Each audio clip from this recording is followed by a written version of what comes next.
Hello, everybody. Like I said, we got people here already. Cool. JC's here, Zombie Boy, and Creative Faye. Creative Faye, how are you?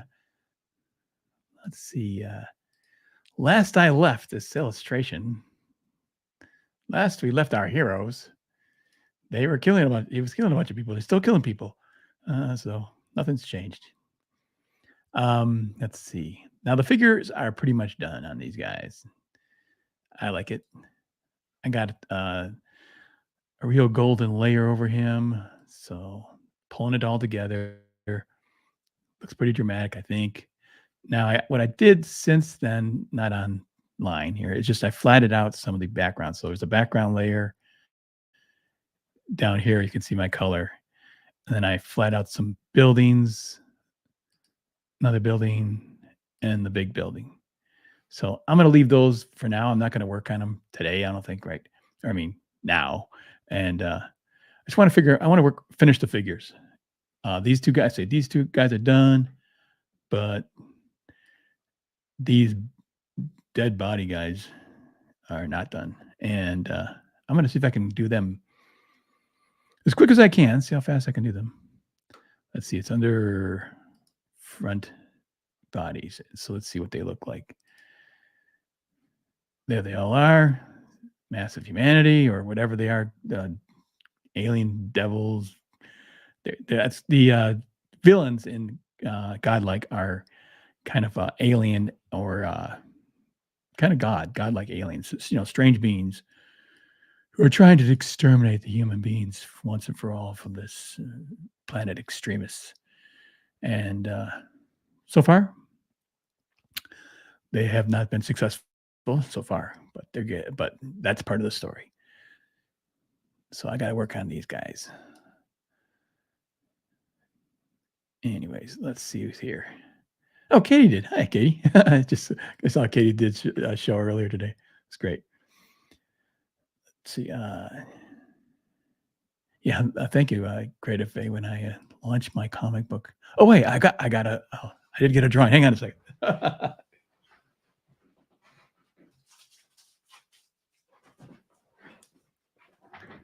I got to show Creative Faye's picture that she sent. Okay, let's see. Make him a bigger, and of course, I got to turn off the blur. There it is. It's still. I did take it. I have it in the plastic, but so I had to shine it just right so it doesn't reflect. But Faye knows that Gandalf is probably one of my favorite characters, so she did this for me. That's really nice. So I appreciate that. Very cool. So, and a nice, charming little drawing of. I love the serious ones. Like I tend to like the Rankin Bass and Val Bakshi kind of versions of Lord of the Rings. I don't know. They had a more of a children's book feel to it, which I feel like it was initially. So, anyways, that was cool. So where can I put this? So I don't step on it. Let's see over here, maybe. Oh, creative. It's reversed. Yes, I am reversed. Yeah, because that's when I'm moving, like I have to switch it because it drives me nuts when I'm moving my hand this way and the camera's going that way and I'm trying to show something. It's like I can't figure that out. So I have to reverse it so it's so I get the reflection that's easy to follow. So okay, where was I? I gotta get this. Oh, we're all set here. Rock and roll, ready to go. Make sure this fitting in the screen nice and big.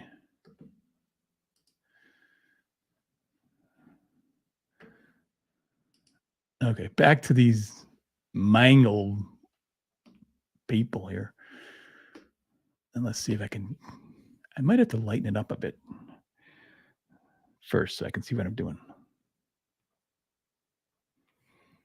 So a red underpainting is actually pretty good for painting figures because you want to keep your skin tones alive when you're painting. And As soon as you cool them off, they start getting kind of vampire-like.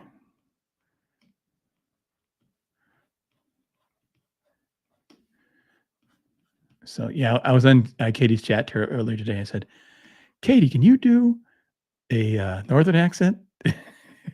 And she did. It was pretty cool. I thought it was funny. She did a good job. So I think it's funny when we do our different accents, like, from different places and try to do the other person's accent. It's funny.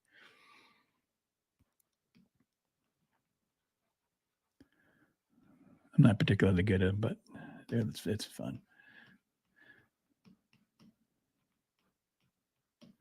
Now with these guys, a lot of it they're gonna be kind of in shadow, so I don't have to really go to town that much with them.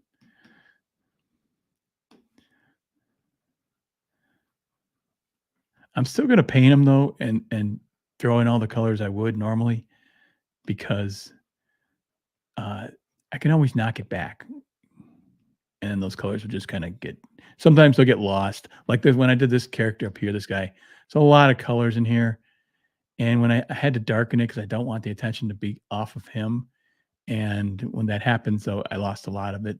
I mean, okay, where's this layer here?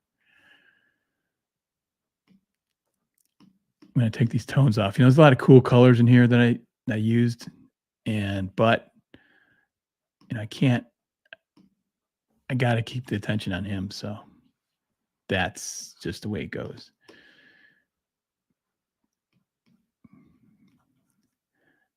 Now this is pretty simple. I'm just using white or, or maybe light. I should just use white, okay. But, there's not much to it. Once the drawing's done, I hit it on the lighted areas. Maybe I wanna change the color a little bit, uh, maybe I warm it just a little bit on some of these areas here.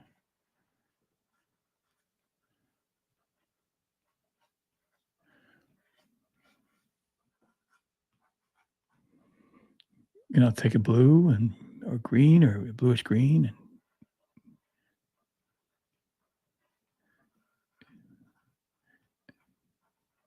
throw in some different colors in here.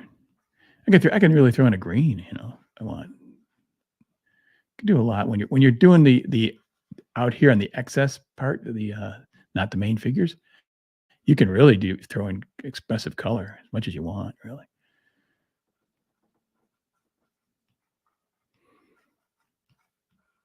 Keep in mind when painting, everything is a combination of red, yellow, and blue.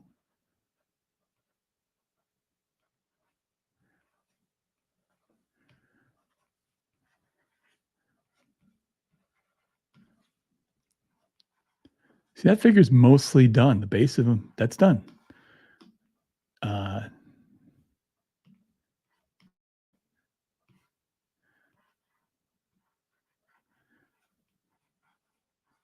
again, just hitting all the highlighted areas.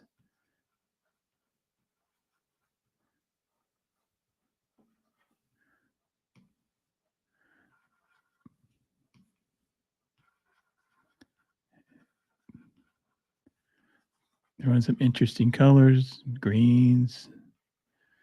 If you have a Wacom tablet, you can just put these colors over each other, and they blend naturally.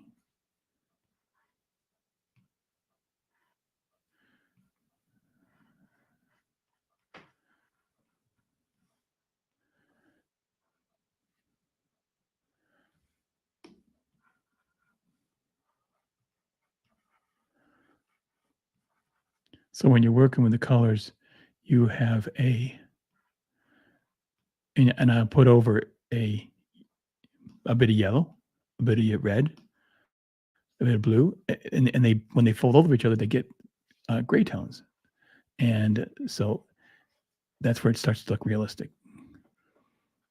Because skin tones aren't any one of those exact colors. Obviously, they're brown in between.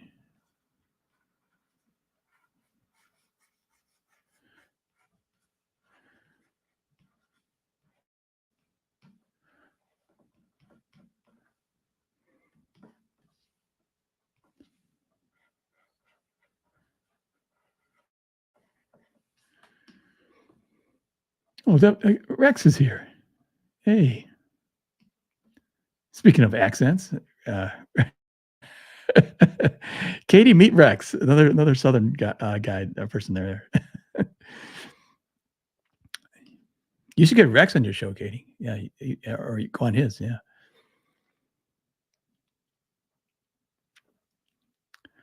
Katie. Faye says, "I like the guy with the sword, but why does he have sneakers? I don't know. Let me see. He's got sneakers. Not really sneakers. It's kind of well, it could be anything. It could be leather. Could be metal. It's so much in shadow. I was thinking more like it was armor, but sneakers are fine. You know, sneaking around. In a battle. Going to sneak up on your opponent. Apparently. Okay, where's my brush? Where was I?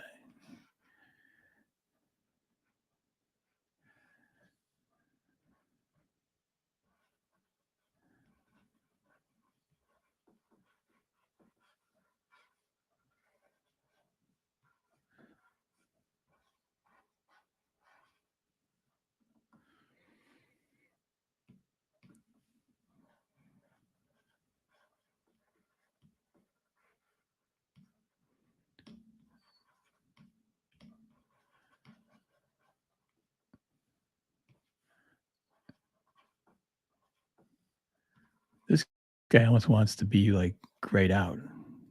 That's what I feel like. I think I'm going to go through all these just real quick and drop in the lights and darks using just a white.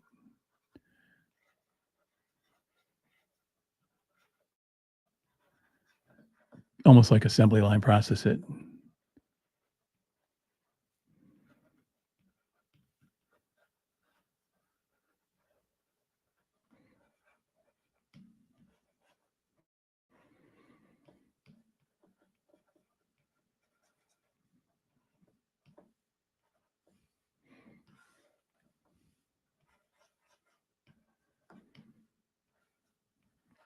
Now there's a lot of pencil in here, and I will probably paint over that. But I'm right now. I have just the line art, the pencil art, and I'm painting underneath it.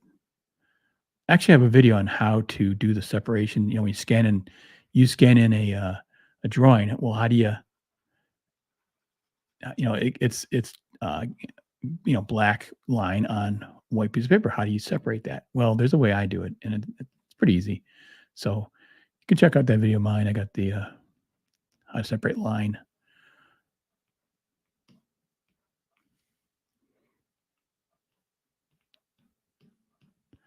Now you're doing faces. I kind of tend to do all my faces similar. You're like, okay, I have to add color variation. How? How do I make that interesting? Well, you kind of I like to hit the areas, the nose, the cheeks, the lips, kind of with the red. Kind of the places where you get the sunburn. That's sort of the idea. Sunburn, or when you get, someone turns red, embarrassment, or that's something like when I do a bad drawing. Uh, they're completely red. No, luckily I'm not one of those guys. Oh, I hate it when I see people that turn red, and I feel so bad for them. They like, they just turn red as a sheet, and they're like, oh, dang it. Luckily, that didn't happen with me. I got other problems. So now, I just put my darks and lights in here, and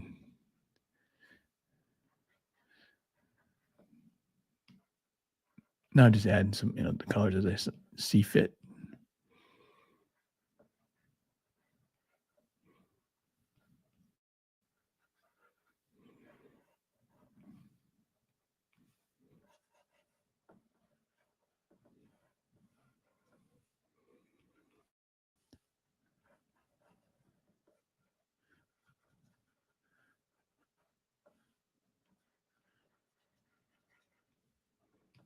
Kind of doing this Frazetta thing. He's got he's always had these, bodies and twisted and tortured and tangled.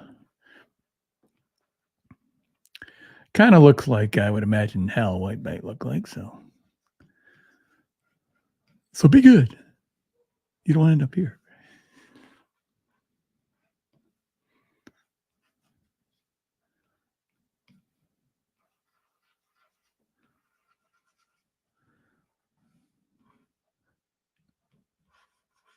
All right, that's pretty much done for the undertones.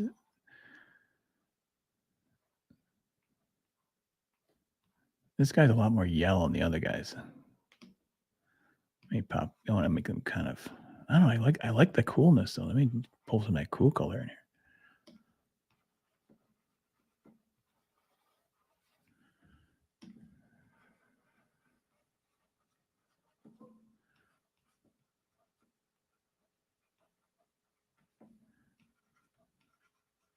It's a little too yellow, yeah.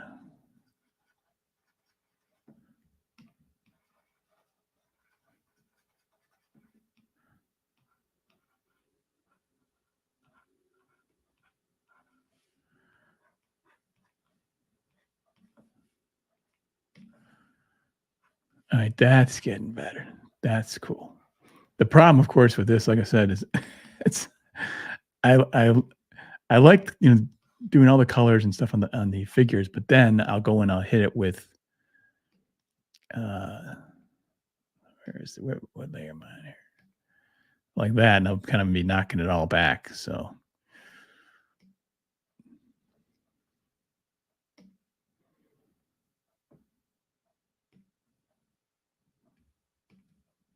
let me merge these two layers here. No, do that. Okay.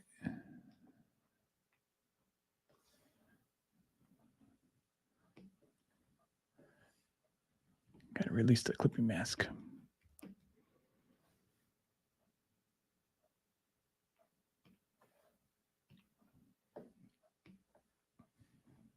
Lock that layer.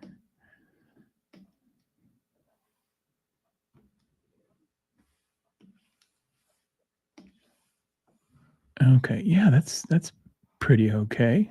But now what I'm going to do is I really want it to be realistic, and so we have a lot of grimy drawing. It's funny when I look at the drawing, the pencil, my original art's really pretty nice and finished. And then you scan it in, you see how well it looks like the artist had 10 cups of coffee. They can't make a straight. It's a scribbled mess. But you're zooming in pretty far, so I'm gonna paint now over this guy, over this stuff. Got a good base, though. Good, very good start. But I got to go over the line art. Well, look at the colors there without the line on it. Kind of cool looking. Man, that's cool. What would happen if I just reduce this? That's an interesting look. Sometimes you get these weird happy accidents.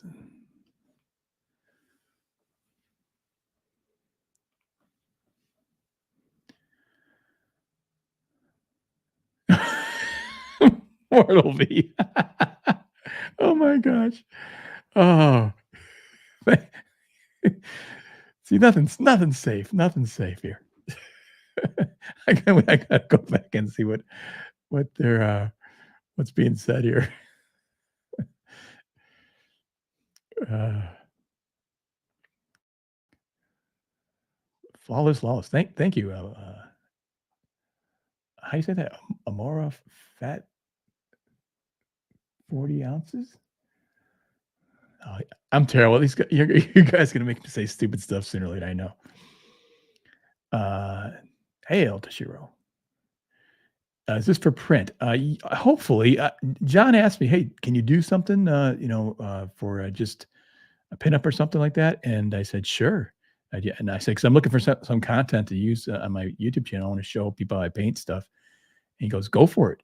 He said, "Just do whatever you want." I'm like, "Really? I can do whatever I want?" So it's my idea, based on the story of Godlike, the major battle that that they had in there.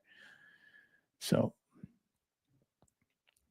There's Paulus, and there's, Marcus Killigrew, and Mortal V. Oh my gosh. Uh, so it reminds me of Bloodborne Monsters, just a blob of corpses. Yeah, well, if you look at the Frazetta stuff, I mean, he had a bunch of images just like this kinda thing. Yeah. Stack those bodies high as the, what was the, what's the movie, the, Frank Miller one with the, 300, yeah, 300.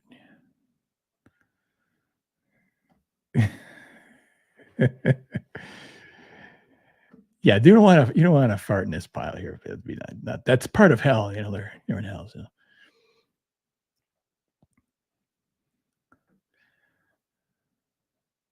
yeah, John is good, he's smart with that. That's what a lot of artists, you see the artists who are, um, they'll tell they know just to let their artist loose. Also, you gotta kinda know what your artist can do. John knows that I'm a storyteller already. He knows that I'll come in there and I'll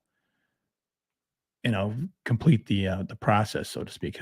I'll do something that's close to the mark already. In other words, I don't need as much art direction because I have that experience. And so, but sometimes, you need more direction. Sometimes I ask for more direction. What do you want me to draw? I like I don't always like to have to be winging it. I like to know where I'm going and uh, that kind of thing.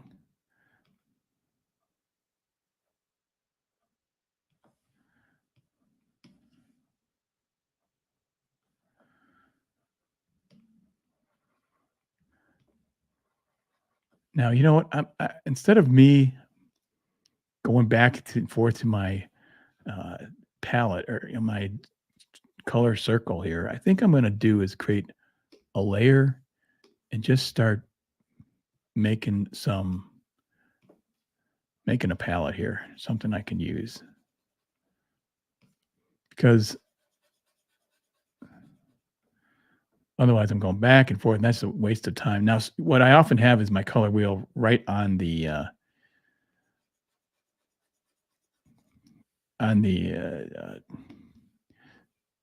sort of on the art here. But if I do that, if I pull it out of the deck here, then it'll disappear on me off the screen. You can't see it, and I kind of want you to see what I'm doing.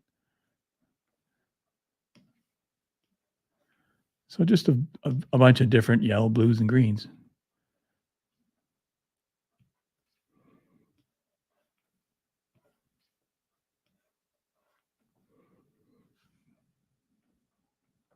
Now I like a lot of bright colors in my palette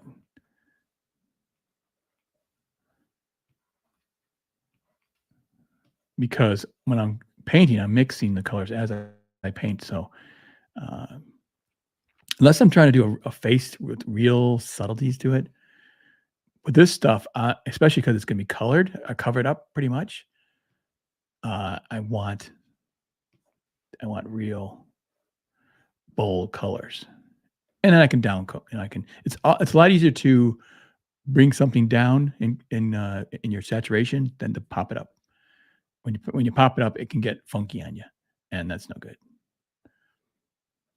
Let's see, do I need any other colors? I might take a pink in here. You'll see how useful actually pink can be when you're doing you skin tones. All right, that's pretty much what I want. Okay, back to the where am I at here? I want to make that a color that says attention. Okay, now got a brush, standard simple brush, boring brush, soft brush. Oops, I need a white. Duh.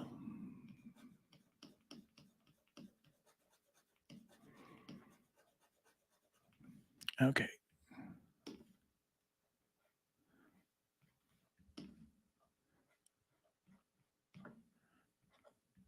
Now, as I'm painting, I got the one finger on the option key, and that turns it into an eyedropper, and that's so useful because I really wanna grab that paint quick.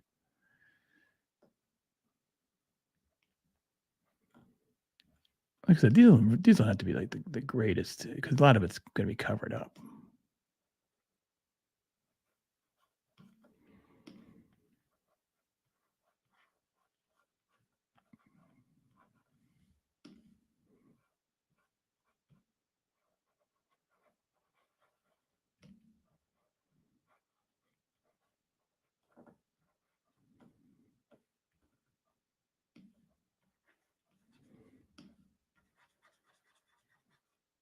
I don't mind letting that drawing shine through too. It's fine.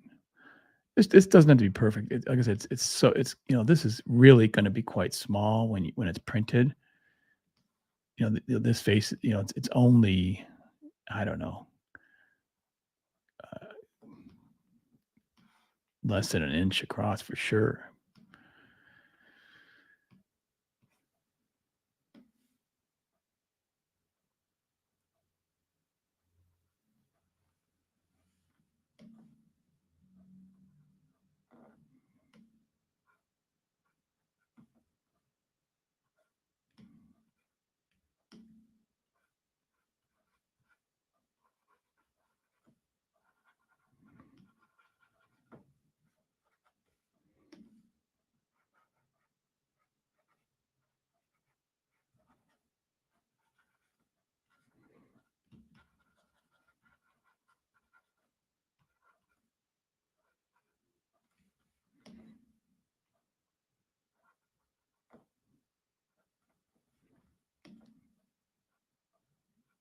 Okay, that guy looks pretty horrible.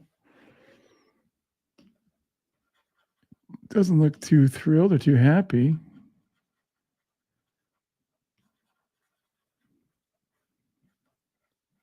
They should have just hugged it out.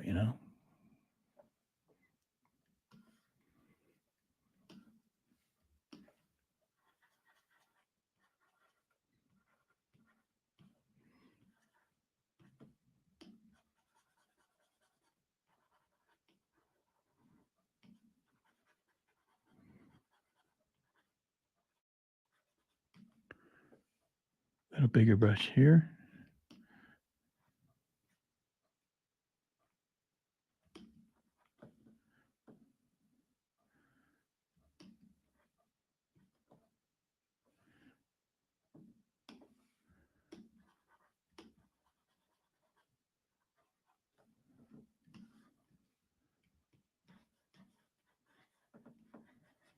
I like sort of the way it looks sometimes with just a drawing and a slide color. I'm tempted not to touch it. That's the thing about painting and drawing is one of the skills of painting and drawing is knowing when to stop. Especially with watercolor, you really gotta know when to stop with watercolor.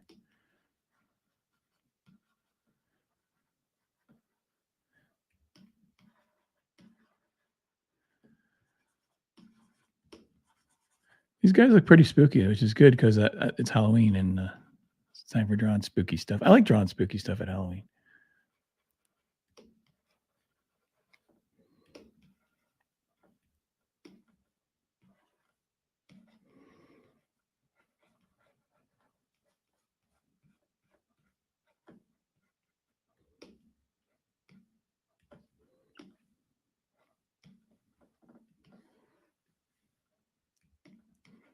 Man, I do love Photoshop, though. It's so great for painting.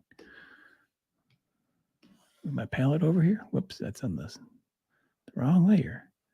It's on the painted layer.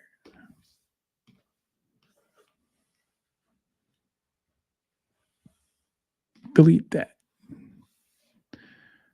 I gotta go back to this palette.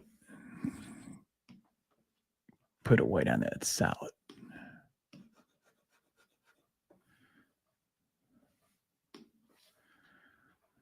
Okay, now I just wait a minute. What? I didn't put on the right layer, dang. Still.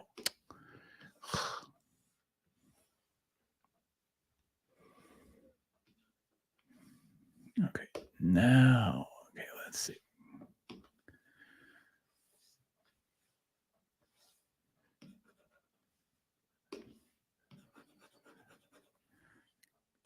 No, it's in the correct layer. Yeah. See, what the requirement for doing this right is you can't be a dummy. So that's me.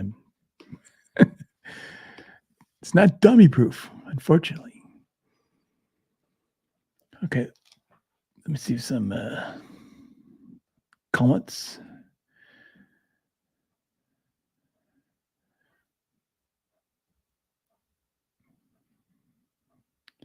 Let's see.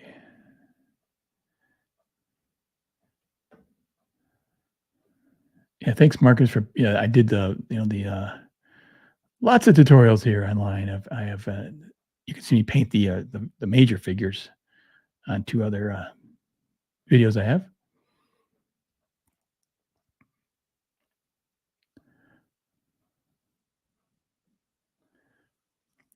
Oh, immoral fat 40 ounce. Can you come up with a name I can say? Immoral fat. You gotta consider us, us less linguistic personalities here. Tongue twister. Uh, anyways, you're gonna go back guy like, yeah, yeah. I'm sure it's gonna be a great second story. I'll be interested to see where it's going. John has laid out a really interesting world. 10,000 years in the future of human history, and he really does bring in the kind of the images or the things from that you might have seen in Heavy Metal magazine and the Philip Droulet stuff, and combine that with Kirby stuff. I know he's looking at all these things. All these things are hitting him at the same time. All these influences, including things like it's kind of funny, but his major character is called Atreus, and I think that's one of the major characters in Neverending Story. Correct me if I'm wrong, but all these influences are coming in. That's how you create stuff. It's a lot of fun. Anyways, John's built a world now that is going to be interesting because I think he can go, you know, back in time because he's connecting our past. I mean, this 10,000 years in the future. He's connecting it now with something that happened in our past or events that happened in Earth history, and so he brings in just little images, just that you're familiar with, and that kind of connects it all together. Which is, I think, it's really a different kind of a story. I out of all the CG books, it's one of the most creative, I think. Although they're all creative in their own way, but his is almost more thought provoking, which you don't exactly expect from John. Because no offense to John, but he doesn't seem always like the most philosophical man, but he is. He is. There's a lot going on there, and it's interesting. So yeah, drawing layers on top of layers is fun. It's cool. It's a lot like oil painting, which is I never really did much oil painting. I was always just acrylics and stuff like that. But man, when I touched oil paint, it's fascinating because you can just see the effect of. Oops, I got to switch to softer brush again. You can get those effects that are just like it's like, okay, here's this. I'm laying in a color here, and it just lays on the way you see it, like an oil painting lay on. That's cool.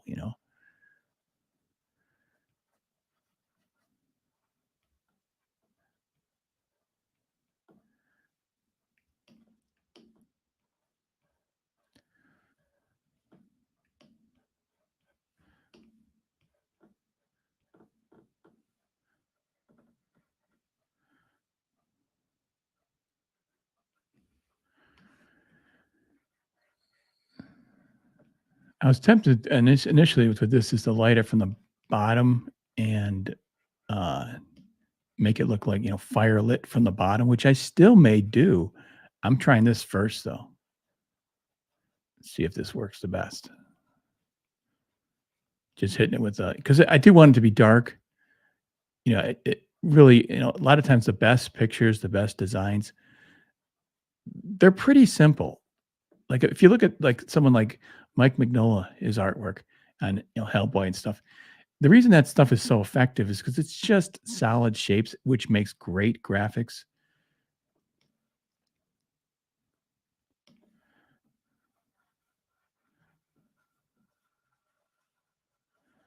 So,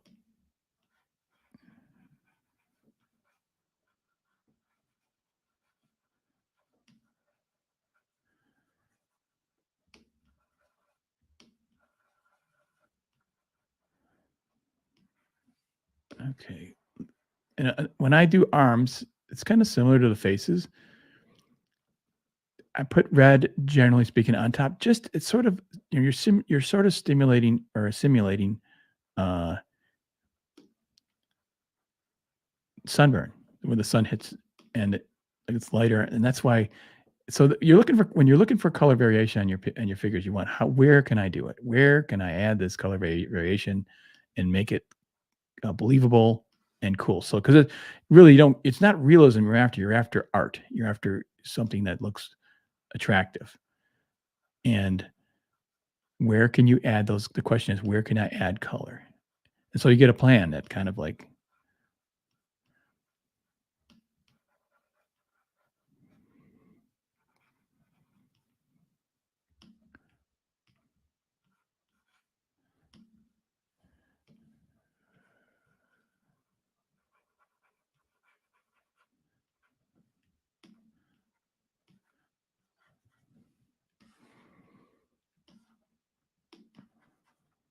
okay, now let's pull back and see what this is looking like. See, that's pretty cool. Digging that. See, I got blues, reds, yellow. Maybe there's a little bit too much blue right there. Again, doesn't matter that much though, because this is gonna get knocked back so much. But the good thing is I have the option now. Once it's painted realistically, and I want to go in here with a layer over it. Let's give myself a.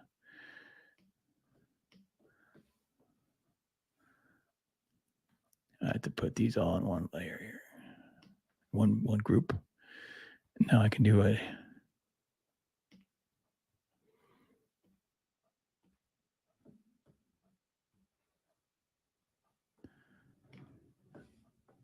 layer over that, and make it into a clipping mask layer. Multiply layer, and now when I go in here with my big shadows, and this is what, or it's all very much like oil painting where you can do glazes. So I'm darkening it up, but I can decide now, do I want to darken it here? When I could take it down to black there if I wanted to. I can, add more red. I can make it, spot it out. I could maybe spot out one of the guys even like that. Anything now, it's really you're open to. I can go up to blues instead of reds. All kinds of cool stuff you can do now. But once it's painted underneath and all the colors are there, then I can worry about the overlay afterwards. It doesn't matter what I cover or uncover, it's going to be looking good. So that's why I do this. It's kind of fun too. I just like painting. I just like the human body is a fun thing to paint because I think it's because of the variations in color. You can have blues and reds and yellows and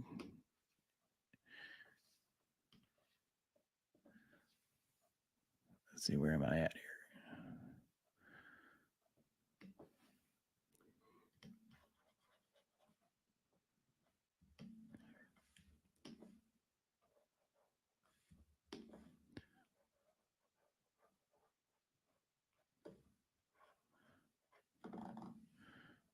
This is a temptation here to just to start to really render this stuff, but I can just let it kind of be what it is.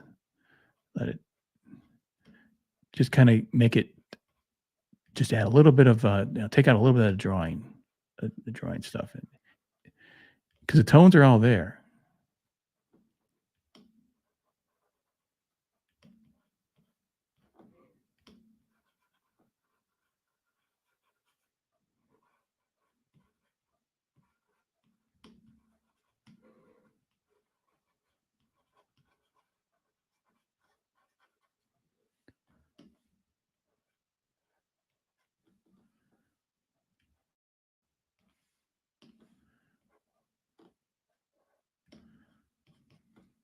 Some people make the mistake of, putting just too much white on something. You can really, you want to be very careful what with the white.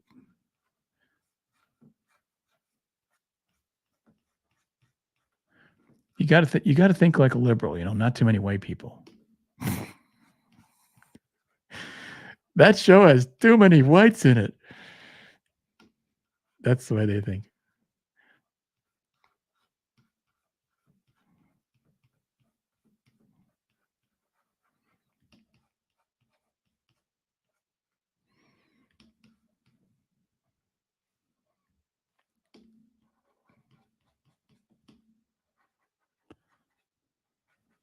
I'm almost done with Lord of the Rings, by the way. Speaking of that, what do you call it? The diversity and all that stuff. It's so stupid. It's like they just add in these characters and they don't fit. It's like you don't have. It's just not the. I don't know. You can tell when someone has a character, like a diverse cast, and it means it. You really it needs it. It, it belongs there. It fits with the story. It's great. But when they're adding it, that you can tell when they're adding it to just for political purposes. That's when it's just unpleasant.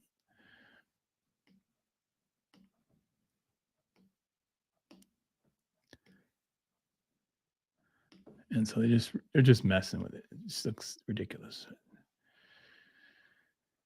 Anyways, the story, it's actually not a bad story but it's not Lord of the Rings really. It's like fan fiction or something like that, which is uh, if you just left it aside and said and used other names, it actually wouldn't have been a bad thing. It would have been okay.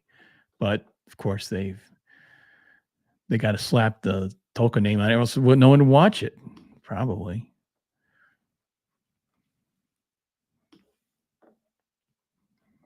It's a little like stealing when you take someone else's characters and you do your own story. And you're selling it, you're making money off of it. If you're just doing fan fiction, that's fine. Nothing wrong with that. But if you're take someone's stories, someone's characters, and you're making money, it doesn't seem fair. And certainly not fair to the fans who like the books as they are.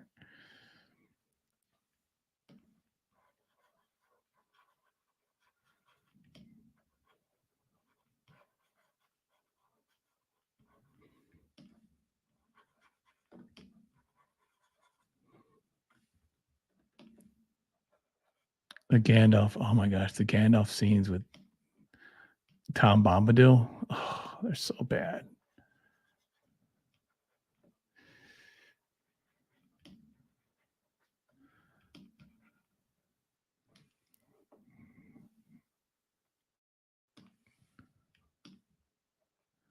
And I remember it was the first season they had the Gimli the dwarf and Elrond Elrond were kind of hanging out, and this the wife of not Gimli, that was the other.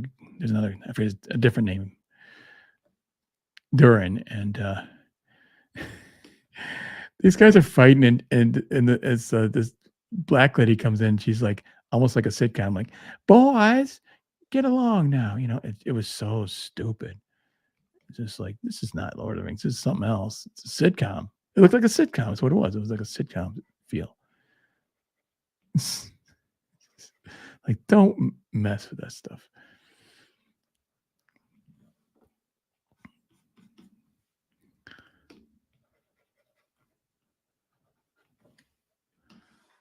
All right, that guy's kind of done, I think. Is he going to match the other one? More or less.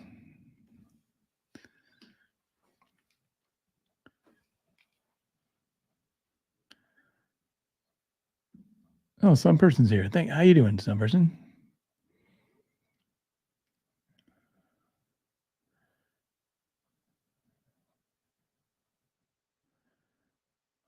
Yeah, a bunch of skeletons. That would be cool. Yeah. Creative. You can't have too many blacks either. Dan. That's right. Got to have diversity, right? Got to force us all to get along.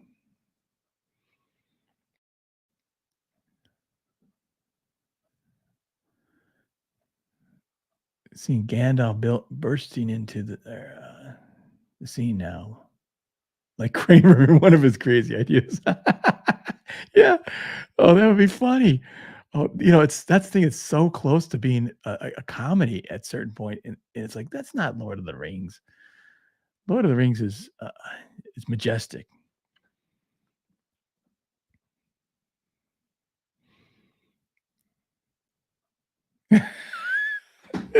Yeah, yeah, I can see. Oh my gosh, I gotta highlight this. Wait a minute. I gotta put these on screen here. Okay. I'm seeing Gandalf bursting seeing now like Kramer with one of his crazy ideas and followed up with, "I'm telling you, you hobbits would be perfect for this job, perfect." And then Seinfeld will be like Jerry would be like, yeah, that's gonna work, you know? A dwarf and an elf, yeah, okay. Good great idea. Uh,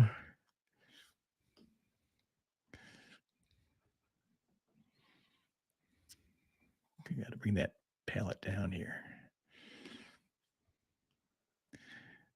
They did do actually, do you guys remember did you see the, Saturday Night I think it was Saturday Night Live did a skit, with The Office, with Lord of the Rings characters. It was really funny because it had one of the guys who's the actor of, Bilbo.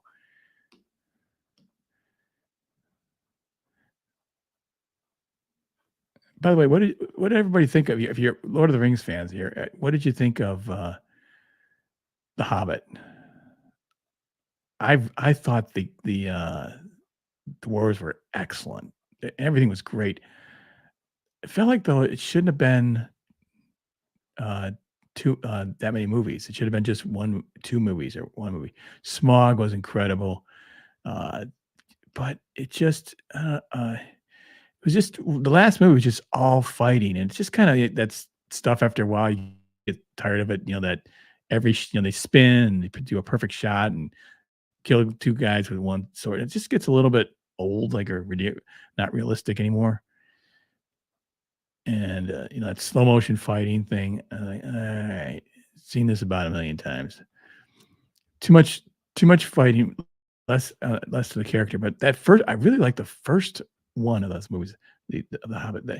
I said they nailed the character down. I thought Bilbo was spot on. That actor, whoever played him, he was made to be Bilbo. I mean, he's totally Bilbo. But just the last one, just nothing but fighting. And it loses its charm. Like I said, I think Lord of the Rings ultimately is a sort of a children's story.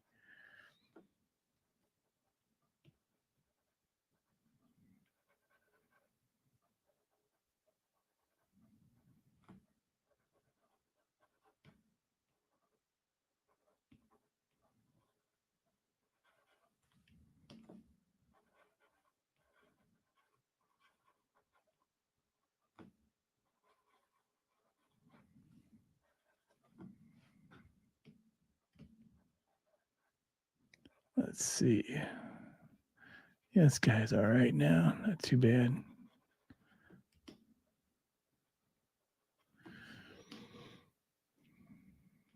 Oh my gosh, I've almost painted almost an hour. What do you know?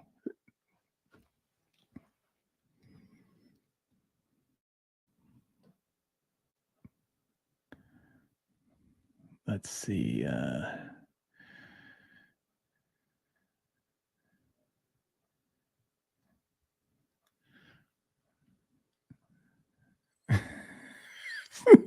Creative say Soren said like Newman. Soren.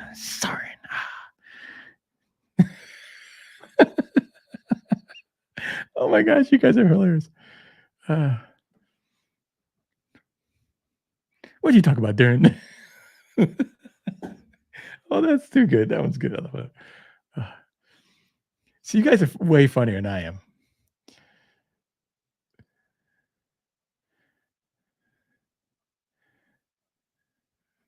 I don't get that meh stretched out too much. Um,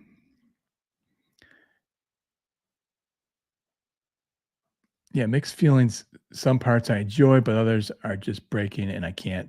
It can take you out of it. Yeah, yeah. Just I wish they'd just stick to the stories and that sort of thing. Do it or don't do it. Don't try to change it. Do your own story if you want to change it that much. That's what I feel like.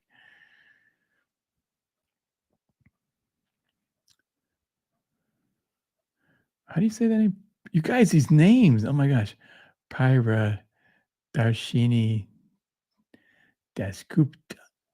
Uh, I like The Hobbit nonetheless. Yeah, I mean, that just like I say, like even like the Lord of the Rings movies, the originals. I really liked uh, uh, some of that. Like I love the Lord of the Rings so much. I'll read it every once in a while. I enjoy just the scenes and the hearing the the words in my head, the script and all that. But I never imagined the Balrog scene like that. And so that's where I like the movies, whereas now when I go back and rewatch or reread the books, a lot of the actors, they'll kind of get put into my mind's eye when I'm reading it, and especially like the Balrog and stuff like that. Stuff that as an artist, I never dreamed of anything so spectacular as that. It's so cool, and that adds then now to my enjoying of the books. But I think the main problem with the movies were is even though they were really long movies, they really weren't long enough. You do need, like, to have a series because when you read the books, I feel like you have more ordinary scenes where they're going, they're just kind of, walking through the woods, enjoying the beauty of where they're at or whatever, and the atmosphere and stuff, and the ordinary things of trying to cook food and things like that are just that there's just no way they can so they had to condense all the exciting parts into the scene for Lord of the Rings, and the movies themselves come across to me as in totality as dark. And it's not dark when you read the books. There is the dark scenes but they're spaced in between with a lot of sort of almost lighthearted scenes. So that's what I don't like about the books, but the movies much. As far as adding the visuals that help enhance my mind's eye when I'm reading it, oh, I love that stuff. That's really good. So yeah, because I remember when I first saw the Lord of the Rings, the first movie, and I was like, I thought, man, they're not gonna they skipped Tom Bombadil and the whole Goldberry and that whole scene and then as the movie got going, I'm like, oh, I guess they had to. It was like 3 hours long or something like that. So yes, where there's a whip, there's a way. Yes, exactly. It's part of the charm of Lord of the Rings, and those scenes are to have downtime. So it's like any kind of a story. You want contrast. You want the exciting parts, and then you want where it's more ordinary. So you have a kind of a launching pad. So what do you guys think of the Rankin Bass stuff? Now that's the first stuff I saw, and I I really loved it. I liked the first off the art by who's the guys they do all that Christmas stuff, the Rankin Bass guys, and it just the drawings are really good, and I like the watercolors. I mean, the watercolors, uh, it it looks like anyways, watercolor backgrounds and stuff like that really make that environment rich. I think, like I said, I consider, especially The Hobbit, a children's story, and the drawing and art when it's sort of a children's like art, I think it's a good fit. So I miss Old Man Will. Yeah, yeah. So, Faye, you love the Hobbit, Rankin Bass? Good. Yeah, yeah. I think now it's a little hokey sometimes. It's a little bit maybe a little bit too kiddie like, but it's fine. It's great. It was my introduction as a young person to Lord of the Rings. I think I read the book first, and then I saw it shortly after that, the Rankin Bass stuff, and I liked it. I remember liking it. But I was pretty young. So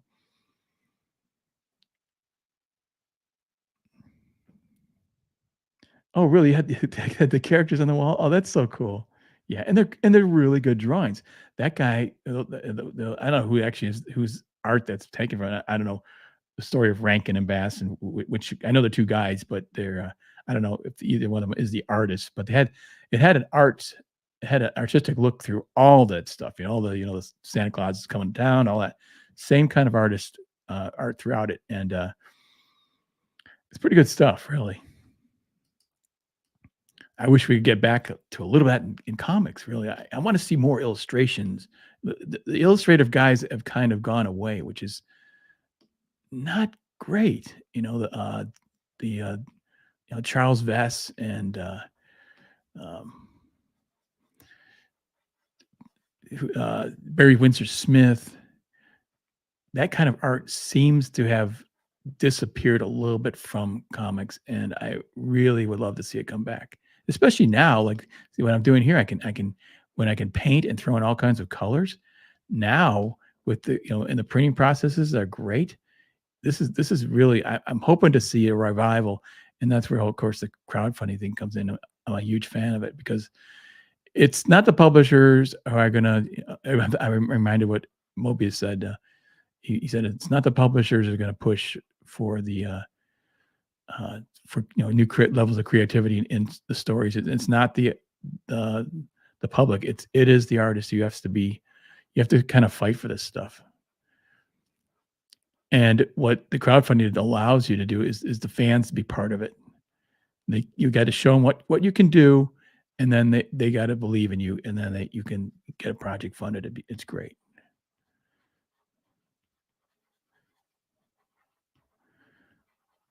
So that's why I'm really excited for things like Godlike, which are really pushing the envelope of creativity. I don't know if you could get something like that made at Marvel or DC anymore. I don't. For a while, they were doing their the Epic Illustrated and things like that, where Archie Goodwin had was championing that stuff. He loved all that stuff, and then it just sort of stopped. They that creative division and that love for stories. Whatever happened, I don't know what happened to that to Marvel. There, it just lost its culture completely. I think they got rid of the guys who loved comics and really understood how to what storytelling was all about in a Western tradition. And the anime is interesting, but the anime almost feel like it's kind of sad because I feel like it's filling the void because the Western illustrators are not stepping up to the plate and doing what's great in what they do best, which is dynamic realism. So some anime, of course, I love it. It's fantastic, but we I don't want to lose what the uh, the Western artists developed and can do. That's really wonderful too.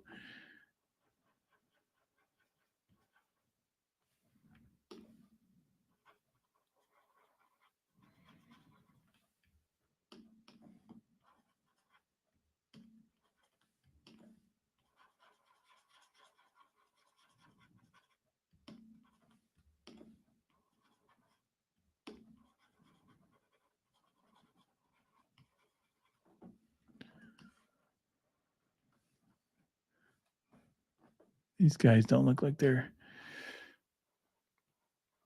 took care of the teeth very well. They didn't brush their teeth, obviously.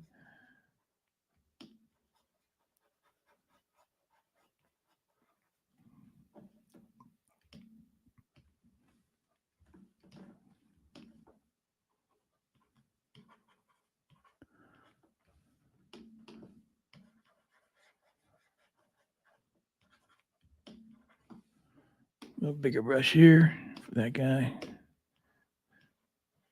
Doing the skull.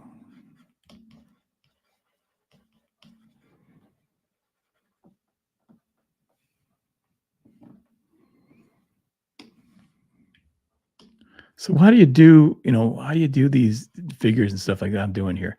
This is a result of learning, memorizing, just as you do any kind of thing, language. and when you first try to do something like this, if I tried to do this painting right here when I was in art school, uh,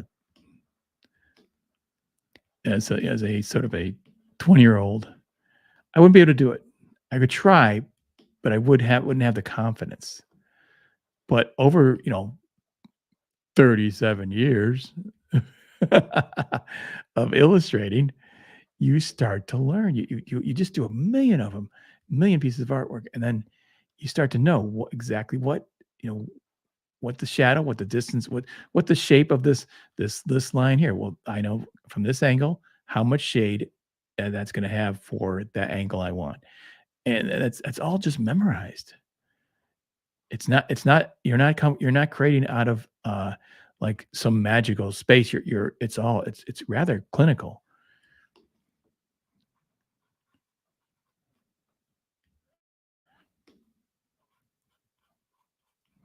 You study. When I look at paintings, I'm studying like I'm studying for an exam,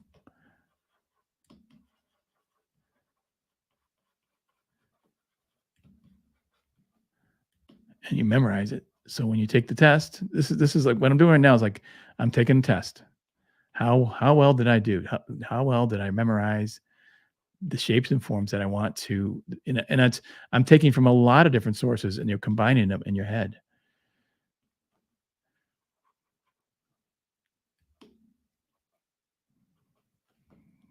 Final exam. What do I get? Passing grade or does it bomb? That's the funny thing about art. The first, when you start out, if you do a lot of bombs, and then you do one that doesn't suck. You're like, that's not that doesn't it's not that bad. And then you do another one. It's not that bad. And slowly your number of ones that really stink, you get less and less stinkers and more good ones. And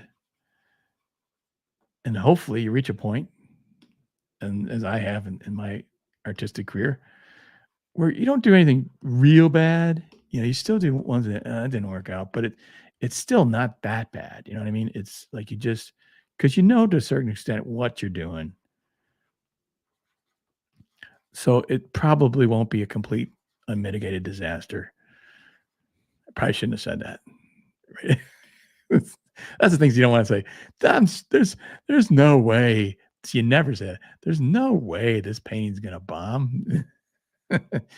That's exactly what you say before it bombs.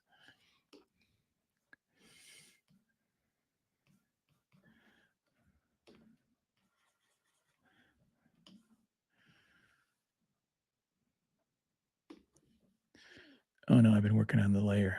Darn it. I do this all the time. No worries. I just go in here and cut it.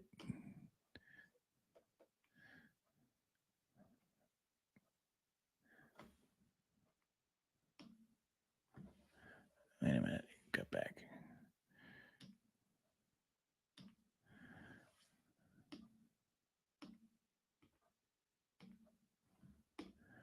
Go here and cut that. And then paste it back in place. What I gotta do is lock this layer. That doesn't happen again. Merge these two. Okay, back. I'll lock this layer too.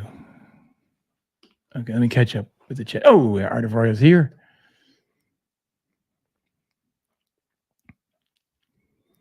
Let's see what's going on. To show the top craft animation studios of Tokyo, Japan. Yes, I noticed that when I look at the credits on those, there was a lot of Japanese guys working on that stuff. Although the art style, I think it was still, it seemed to me established, anyways, by the Rankin Bass guys. I think, like because the sculpts and stuff that they did for the all those Christmas story stuff. I think that was the sort of the model sheet they were using for that stuff because uh, when they drew it, it looks like the drawings look like the sculpts. But yeah, a bunch of those guys, of course, they can draw like nobody's business. Oh, Marcus, my 5th grade teacher, um, read us a Hobbit at the end of class. Yeah, yeah, we bet you loved it. That was probably great, yeah. Of course, he was 1776 and a hippie, which is the same thing as a comic artist.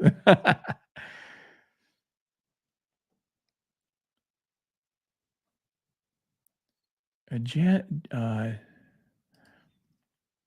Greg Manchess, do I know him? Probably know him. It's not coming to mind right now, but I really keep up. I try to keep up on, the interesting artists out there.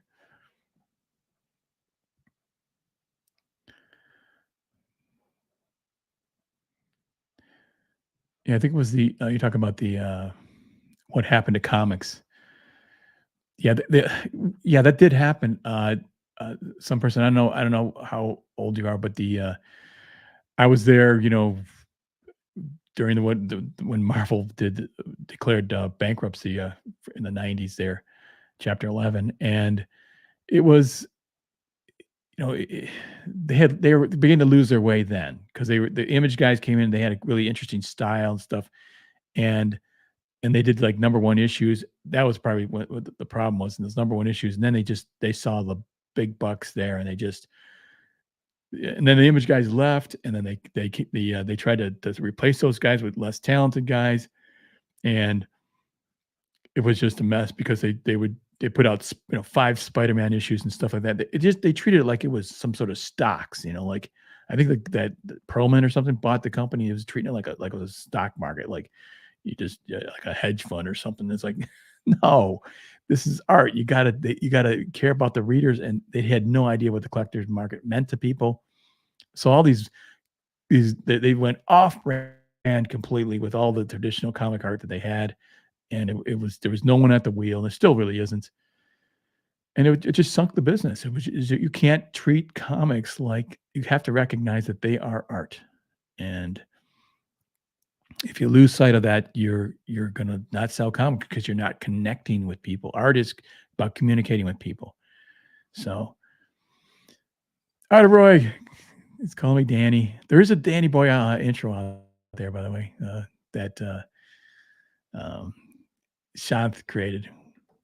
Oh, there's Salty. Hey, Salty's here too.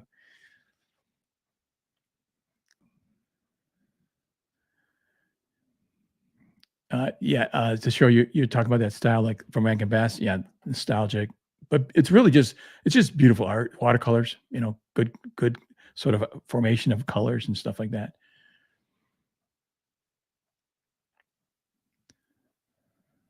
How do we know Creative Faye? Creative Faye is often in the Graybeards chat. That's where I got to know her, and I went on Creative Faye's show and did a great interview. We talked for a couple hours. You know, oh my gosh, you get comic people together and they'll just talk all day long about comics. So to show you also read The Hobbit in school. Yeah, that's how I discovered it was we were given a list of classics to read, and I said, "Oh, I gotta pick one of these things." And at home, my mom had a bookshelf, and I was just looking for something, and Hobbit was one of the books it was on the list. So I said, "Okay." Everything else was kind of stupid. I didn't feel like reading it. I guess it's got a wizard in it. All right, cool.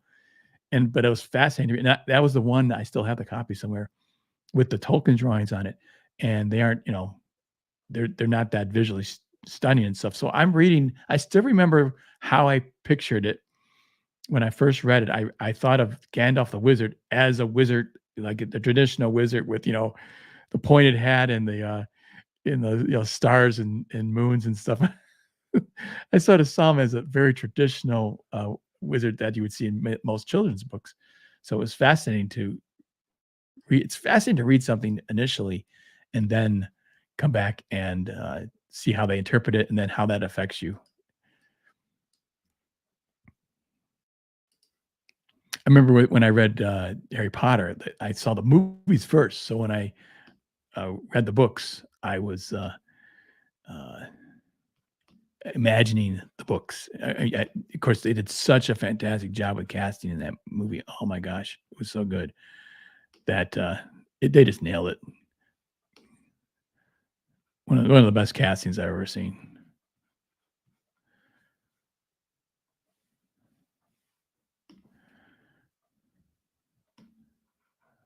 Sometimes they get things right.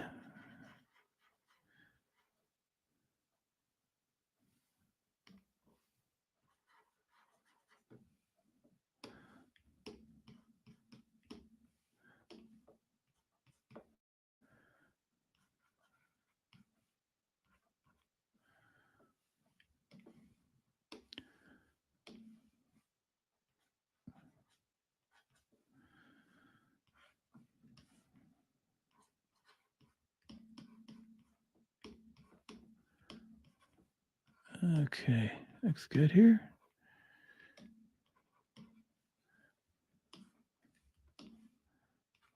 Yeah, I think I'm like spending a lot of time on these. I don't really need to. Not with the size this is going to be.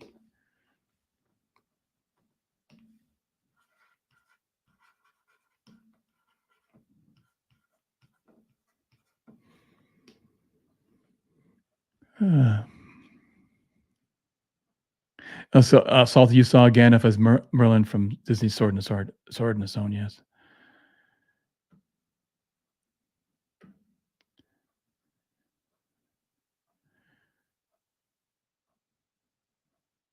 Have I included in your drawing perspectives to use? Hang on a second. I gotta put this up on screen because can't see it. Have you included your drawing perspectives, the use of measuring lines for better accuracy and quicker drawings and buildings and stuff? Yeah, yeah. I use the Photoshop for that all the time. Yeah, it's great. Then I print it out and use that as underlay or something like that.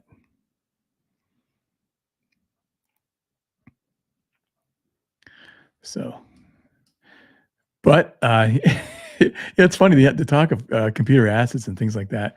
Like nothing wrong with computer assets. It's perfectly fine, but you have to know how to use them right. You have to know.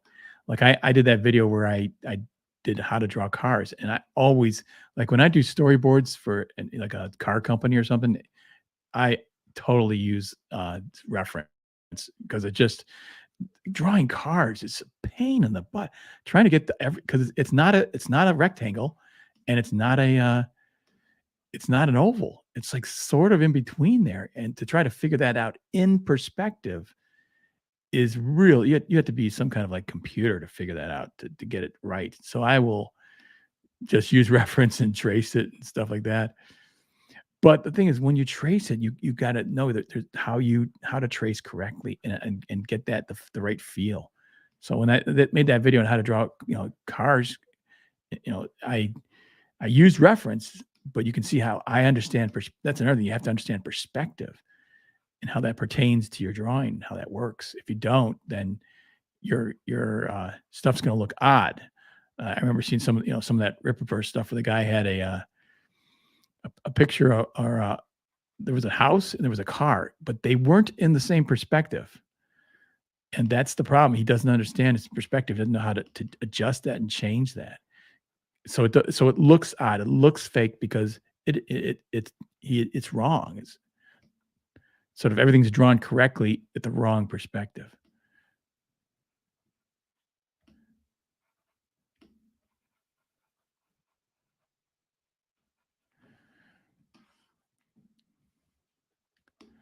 See, I don't want to get this stuff too airbrushy, so I'm going to throw in some texture feel and mess it up a little bit.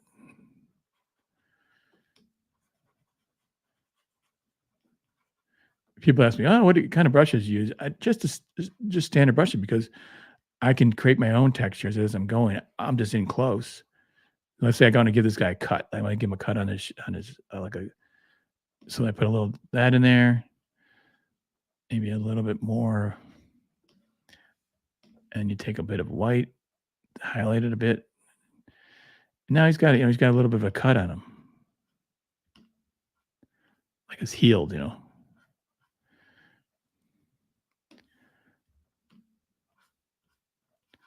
but I can be zooming in. I know when I'm zoomed in where see how loose this is, and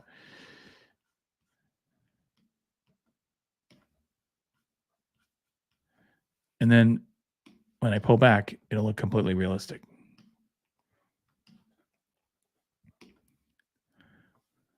Yeah, it looks like it doesn't look totally realistic.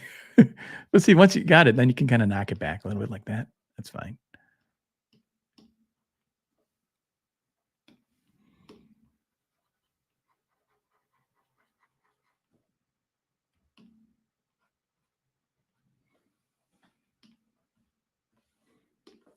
Okay, coming up on hour and a half. I can't believe sometimes when I do this stuff that I work. Time actually just goes by really fast sometimes when you're drawing. You get in the zone and just like it doesn't even seem real. Like you go, whoa, what happened to that? Because you're so focused and you're so zoomed in. Especially now, I'm doing two things. I'm talking and chewing gum at the same time here, and and drawing. And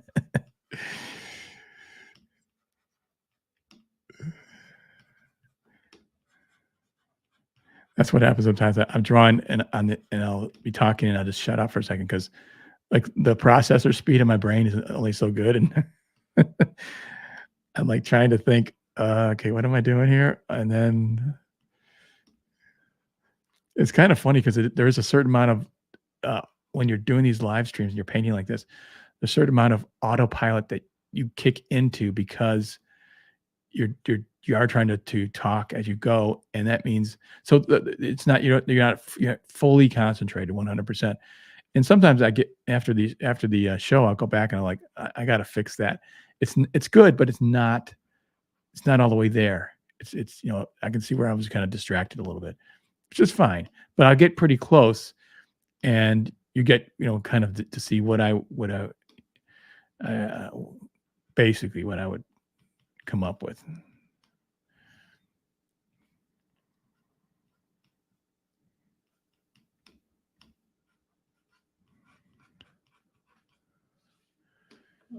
So who here has in the chat is read Godlike, and what did you think of it? I'm kind of curious because some people liked it and some people did not. I always say to the people who didn't, I say, check it out again, and because what happens is that and it's very dense and it's heavy on the lore in the first few pages, and that sometimes can turn someone off. And but some people love it. It's like that kind of hitting you with all the information right off the bat.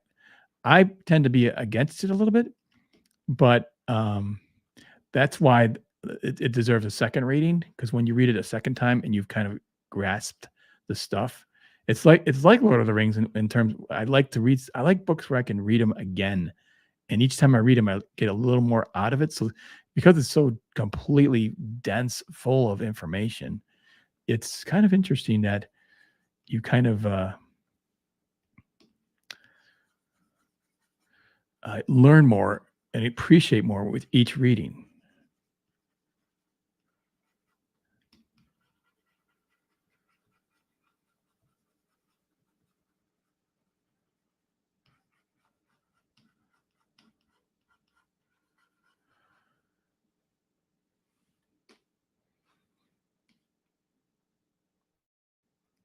Marcus, you feel like Godlike is unfinished? Well, yeah, it's definitely just the first chapter for sure. Yeah.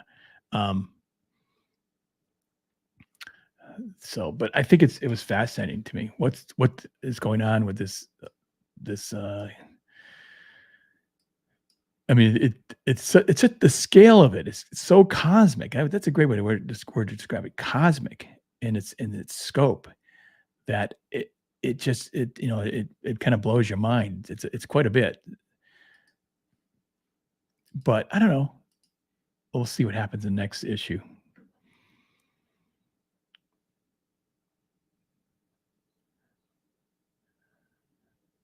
I have to be careful not to get wall-eyed. I can get one part of the anatomy way off and not notice it for a day. I have to keep rechecking something that may seem fine. Oh, that's me. even I mean, that's all of us, unless you're some sort of genius. It's such a process to, you know, to draw something and, you get, it's like I'll draw something at night. Oh my gosh, the next day, like, what? I think it's great when I go to bed and I'm like, oh, what the heck? It's way off. It looks weird. Or the when you take it to the mirror, it's like that's another, disheartening. It can be disheartening when you spend a long time drawing something. You think it looks good, and then you take it to the mirror and go, "What the heck? That's so way off." And that's okay. That's part of the process of getting your drawing right. This figure up here, Atreus, this guy, I painted and painted and repainted and just I worked with that face, worked with that nose. I mean, I moved the nose down, I moved the nose up, I moved it a little bit this way, moved a little bit that way. I worked on the eyes. I moved the mouth lower. I made the mouth, like I tried. I did a lot of painting back and forth until I got it to the point where I really liked it, and it's finally working. But I wonder if I have any preliminaries of that what it looked like starting. That'd be interesting if I have.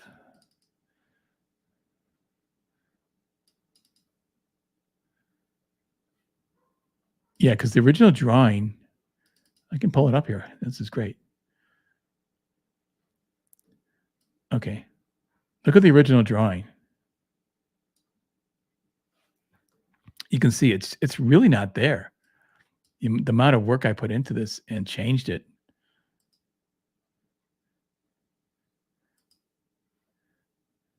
And the face is the structure is completely different. Lots of this picture is different. This guy I made smaller and stuff like that. So the lips are totally different. So this was just the beginning, and I spent a lot of time on it. It's not terrible, but I'm really happy with that though. That looks pretty good. It's one of the best faces I've ever drawn, especially from that angle. It's a really difficult angle to draw to get the eyes looking up like that. That's so tough. So if you don't, I didn't really shoot reference, but I do. I always use those guys though. These. Um, Hang on a second.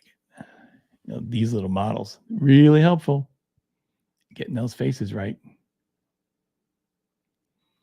So you can buy these on Amazon, $30 or something. Put them on some kind of stick so you can move it around easily. If you're trying to hold it and look at it, it's not as easy. Put it on a stick, then you can move it. Get those hold. You can hold it with one hand. I can be holding with one hand while I'm drawing it, kind of. Just to get those angles, those face. It's just a starting point. It's not a finished thing.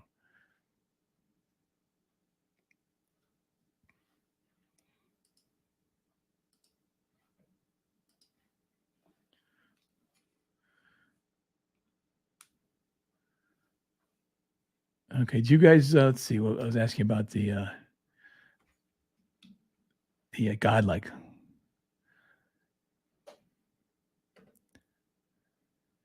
Yeah, wasn't it cool, Marcus, those graphics that he added. John is a really good designer, and I don't think he went to art school. So I don't even know where he learned to do the graphics like he's doing. Just I mean, just the lettering, and then on top of that, the layouts and the way he designs pages. It's like it's like he took a course in some kind of course in graphic design because everything is balanced. It's beautifully designed. Each page it's a work of art. I love his long panels and things like that. Very interesting artwork.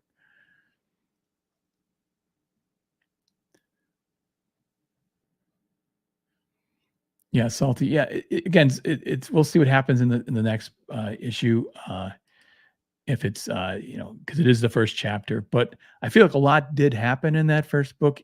Still, I mean, taking you from the introduction of what's happening in this strange world into really that truly cosmic experience of that page where he shows the bringing about the reference of creation. Again, that was something I just didn't see coming from John. He's an atheist, he says anyways, and I don't think anyone's really an atheist, but his he's really telling the story of creation, and he actually I think there's a religious symbol in there, so it's fascinating what he's doing. He's it's a thinking man's book for sure. And so that's what I'm really excited about. I like that people are pushing the envelope. They're bringing in all kinds of you know fantastic, strange, uh, peculiar things. I mean, the biggest crime I think in comics is being boring. Just, oh, here's a superhero and he saves the day and that's it. Like, give me something I haven't seen before. Give me something spectacular. But when you do that, you're taking a risk because it can just be weird, and so but John has got no fear. I mean, this guy's got, a set of brass balls because he'll just plunge into any art, into any story, and go for the fence on that stuff, which I really appreciate, and that's why I'm so excited about the crowdfunding and comics and stuff like that, because it's now artists can really go for it, and the readers, the true lovers of comic books, the people who truly really care about this stuff, they now um, they now can support it. They can look and go, hey, that's interesting. Keep going, John. Do more of that, please. I mean, just looking at Ethan just launched um, Elephant, which is a funky, different kind of you got Cyber Frog, and he's got Fearsome, and then Elephant. Like it's just the way these guys think, the creativity of their minds is fascinating for me, and to be around that. I when I was an artist, when I was working in comics in the '80s and stuff, and I didn't know anybody who drew comics besides me. Now everything was FedEx, and I wish I had been around, in the New York area, because then I could have come in the offices and run into these guys, and that would have been pretty cool. Because then I would have, be able to bounce off, got creatively inspired by themselves. But now that's happening. Now I'm inspired to do my best work. When I finish a piece like this, I can take it immediately to Twitter and and get a reaction, see what people think of it. Did it bomb? Is it good? Is it bad? That's pretty cool. So I am anticipating great comics coming through crowdfunding. People who say it's dead, I think they're dead wrong, 100% wrong. Because now you have people who can sponsor their own stuff. So not everything's going to be good in it. You're going to get some things that are not so hot, and that's okay. When you're creating new works, you could have some that bombs, but it's when you get the professional guys, especially the Comics Gate Kings guys, and that's there's a certain level of professionalism that's going to come with it for sure. They just because they know what they're doing. It was no accident they got hired at Marvel in DC. That was one of the kind of the tough things recently, is that see some people saying that the professionals have invaded our space. They're saying, and the crowdfunding community. It's like there's no space to be invaded. Like the professionals created the industry. There would be no Spider-Man, no all the things they love, Hulk. There'd be nothing without the professionals, the people who are good at it, who do it for a living. You want those people creating your comics, not amateurs. Nothing wrong with an amateur creating a comic book. That's fun. Have fun, knock yourself out. But if you're going to try to actually compete in the culture and create truly creative comic books, you got to have people who are experienced, who are talented, who know what they're doing, and can really, really put out stuff that's great. And those people really need your support.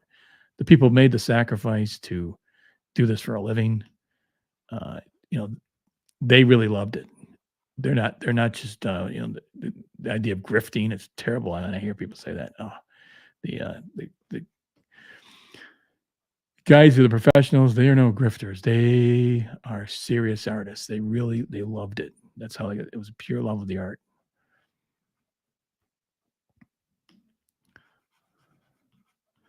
So, and they need your support. So that's what I'm here to support. If I don't do a comic myself, I don't really care.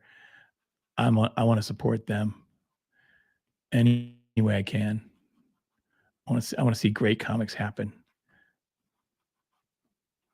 Man, when I was when I got into comics in the 80s, oh, it was like just you just had Watchmen had just happened.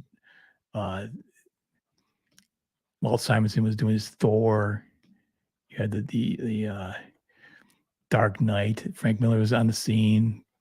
Sienkiewicz is doing Electra Assassin.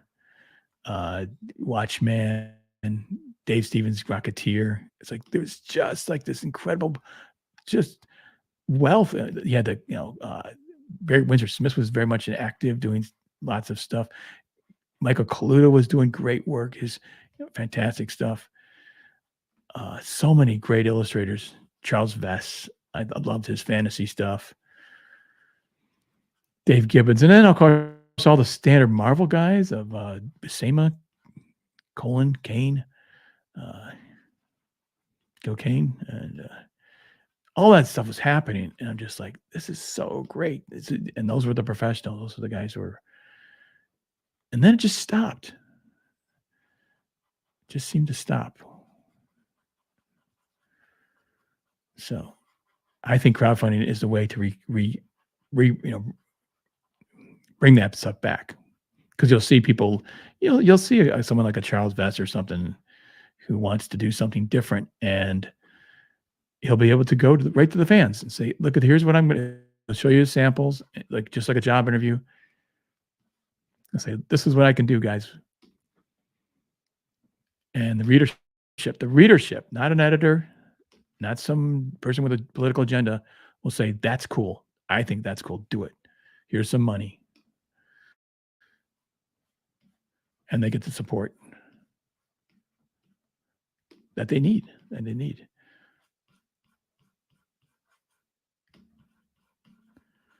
But you got to back people who are maybe a little bit of a track record. This is why being a professional is important. They're going to fulfill. They need that capital. They've fulfilled in the past. They've proven themselves to be good, talented. You're really when you do a crowd, you're looking at a crowdfunding campaign. It's a job interview, and they're interviewing for the job of entertaining you. So you got to look at everything. Is this like if you're hiring them to do a job? Is this person able to fulfill? Are they talented? Have they done this before? Are they good at it?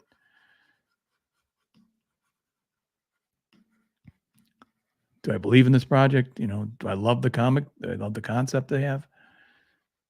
All that stuff.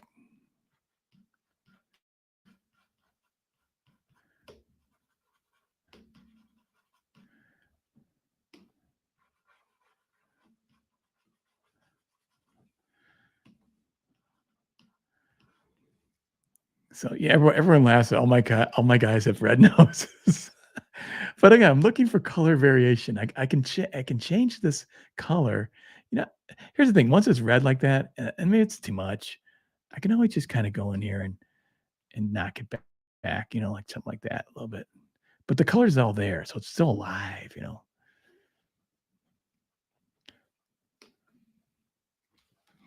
Okay, got it. Check the chat.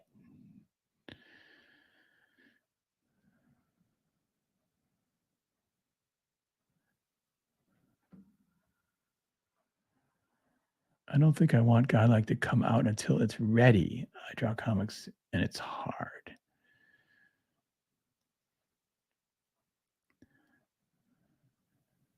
Okay. Oh, um, Matthew's here. So, Mama, I believe he's the one that bought one of my drawings. Oh, good to see you here.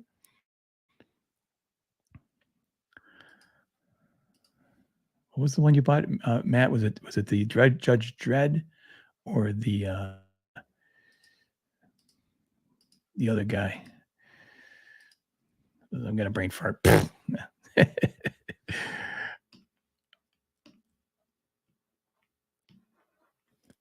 Yeah, it's fun. Drawing on graybeards is a blast.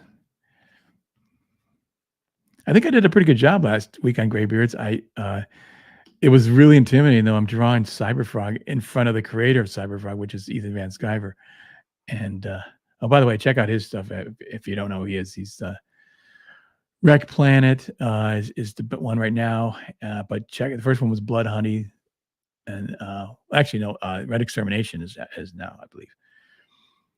So, anyways, trying to draw Cyberfrog in the presence of the Cyberfrog creator is really intimidating.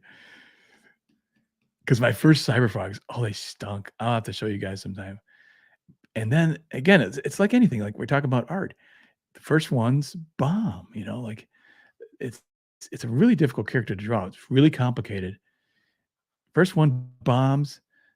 Second one bombs a little less. And finally, oh, then you do one that doesn't suck. And then, hey, this is pretty good. And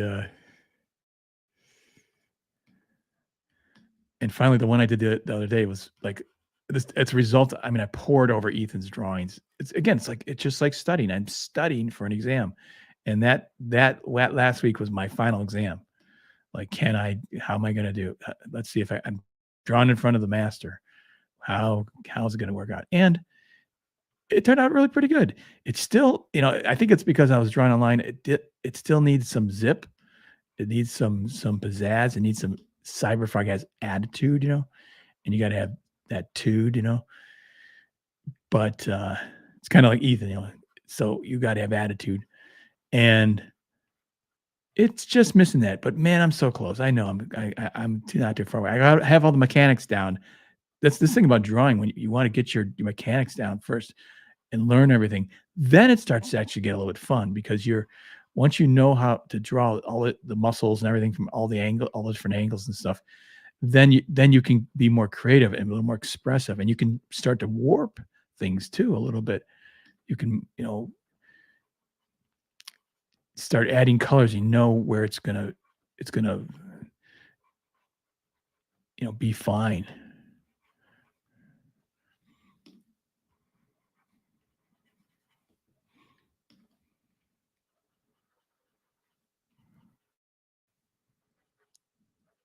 So we want to try to get John Malin on the show, but he's tough to get a hold of, as it turns out. Even even when I'm working with him, I'm like, I did a graveyard shift for him, and I sent him stuff, and he, didn't get back to me for a while. I'm like, hey, I'm trying to get this work going here. So, but these guys are awfully busy. I know that too. I feel tough in asking them to come on a show, like because I know how busy they are. But that was nice of Ethan to come on our show, our little fun little show. I wonder if Kelsey's going to come back. That'd be interesting. He's so good on stream. Everybody loves him, but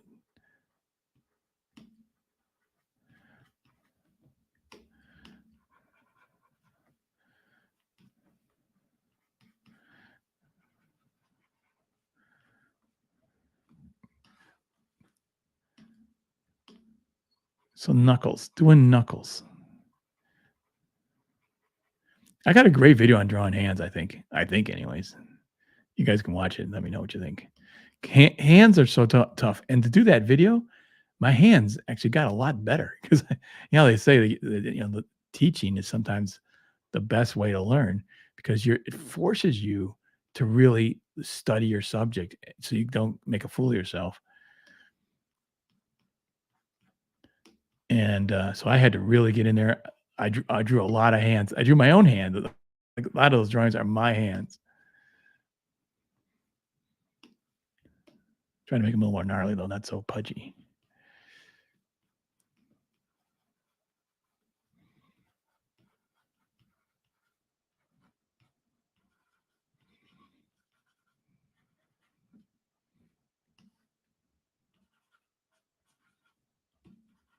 Yeah, drawing the hands. So the one thing to keep in mind is they are not a square. A lot of people think of it as square. Think of them as round. The knuckles curve from the front and stuff. The knuckles curve. The knuckles taper down here. The middle finger is longer than the other fingers. If you got to know that, it's knowledge that once you know it, then you start distorting it and playing fun, having fun with it. But if you don't know that, then you're gonna do a hand where the knuckles are all straight across in a line, and it doesn't have it, and it doesn't look as alive. It doesn't look as natural. It doesn't look as strong.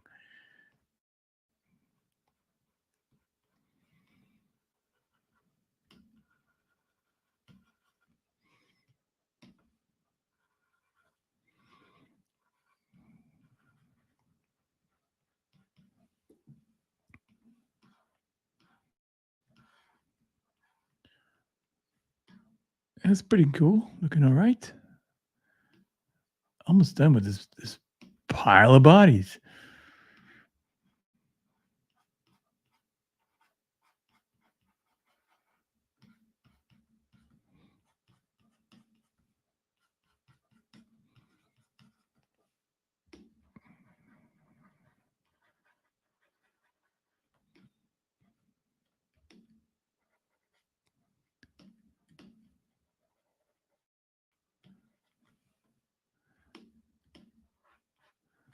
Let's see.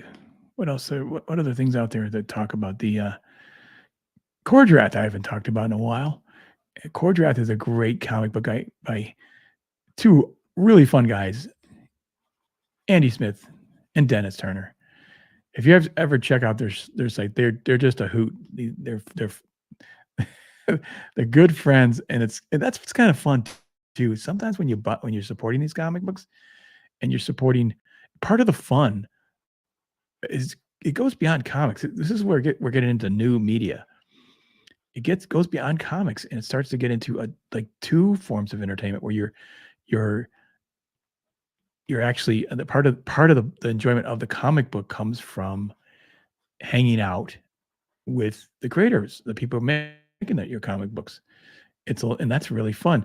And so whenever I go on, Andy and Dennis's show, just like when I go on Graybeards, it's a lot of fun, and people, will support and back you. Sometimes, like, look at someone like Cecil.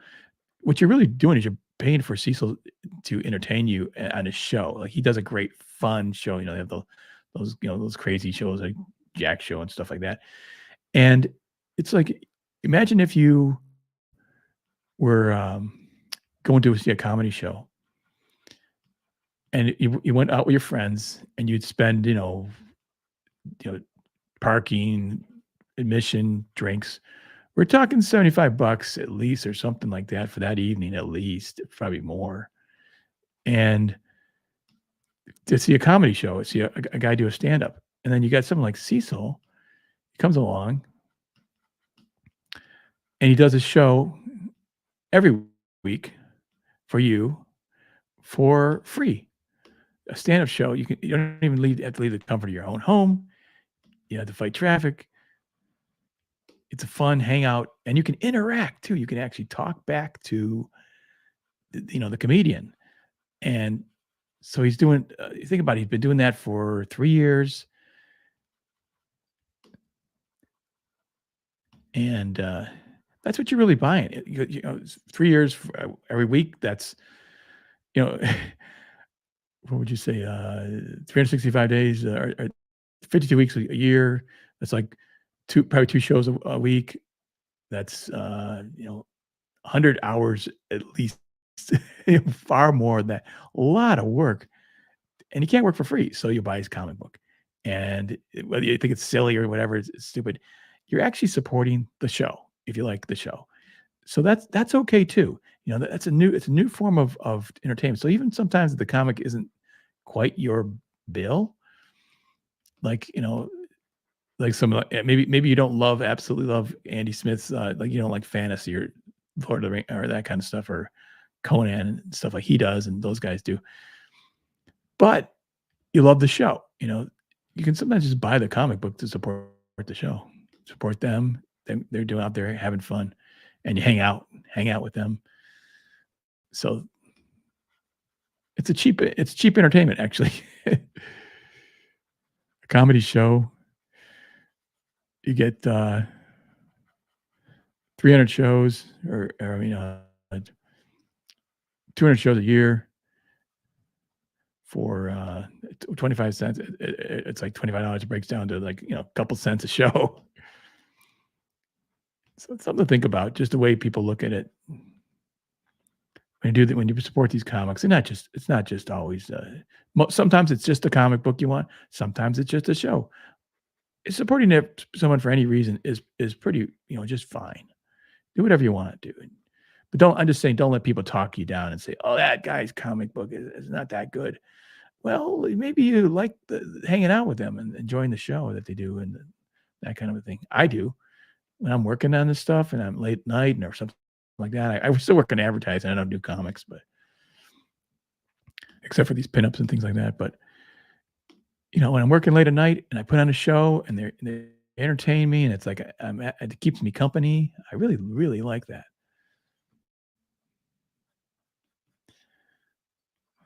I used to listen to a lot of talk radio when I was but now I listen to this stuff all the time,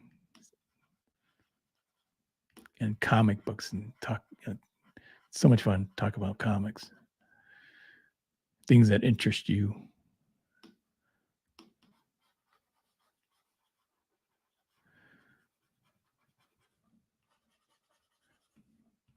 Let me see how I'm doing at time. Whoa, almost 2 hours, holy smokes. I think I'm gonna cut it at 2 hours. I'm at,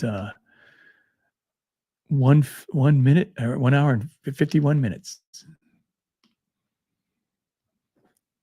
So, I have to I don't recommend sitting around that long. You gotta get up and move, especially if you're an old guy like me.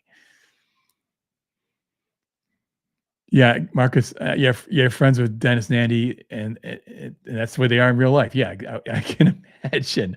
You know, and that's the fun thing too. And now there's getting together at conventions. Like when I met John Malin at Motor City, it was a lot. I hung out with John Malin and Billy Tucci. Now you can imagine how fun that was.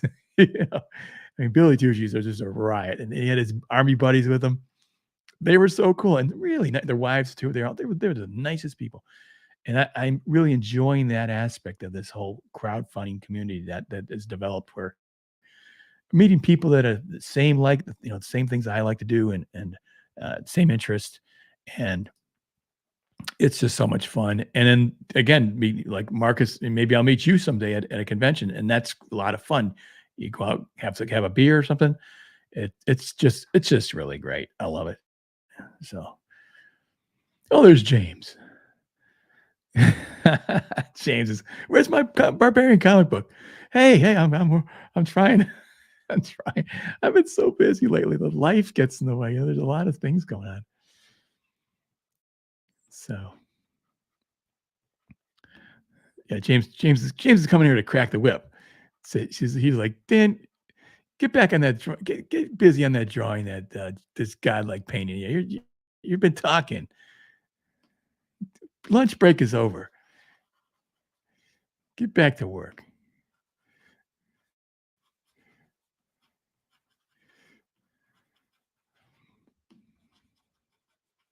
Yeah, James is another guy I just had a nice interview with. Of course, longtime friend, really, and we talked about comics, forever, and so check out his channel.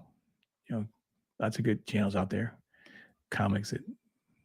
This is what's so much fun. Like you can start your own channel and connect with other fans and talk comic books and gossip and do trash cast. Do your own trash cast. Uh, so it's all fun. It's all good.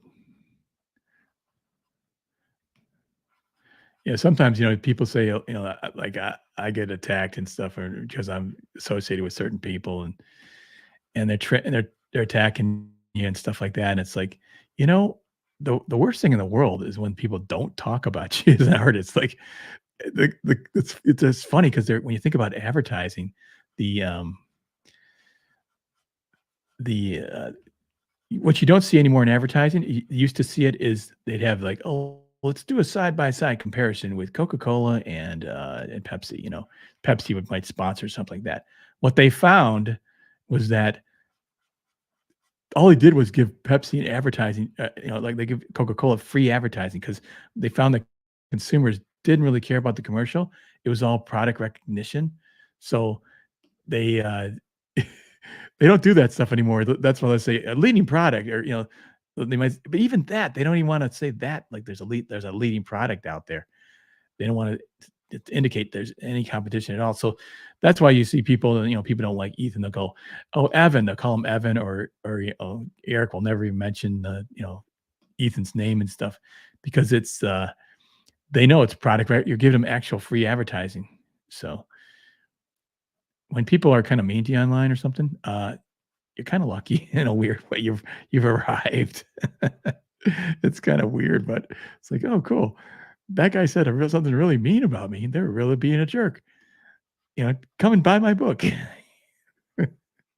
know, check out Godlike here. This illustrations, and you can buy it. John's paying me, and you can pay John. Stuff like that. So don't worry too much about bad PR. It's like they said that I don't care what the person says about it as long as they spell my name right. Of course, they didn't even spell my name right, but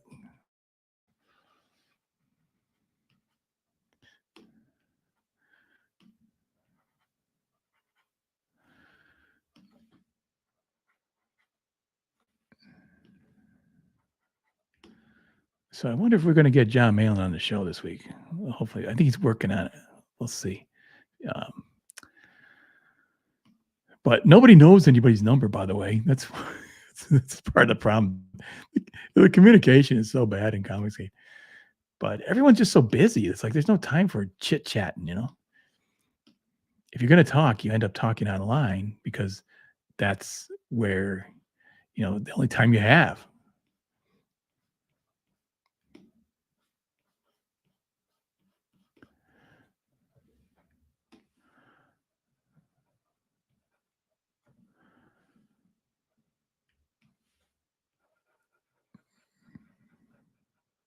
Well, I think the timing's just about right for this. About 2 hours into this, and this you can just see how time consuming this stuff can really be. Uh, about 2 hours to paint um, this, and I'll still go back and polish it up. Well, that figure's not even done yet. So look, that. So there's a lot of hours into these pieces sometimes.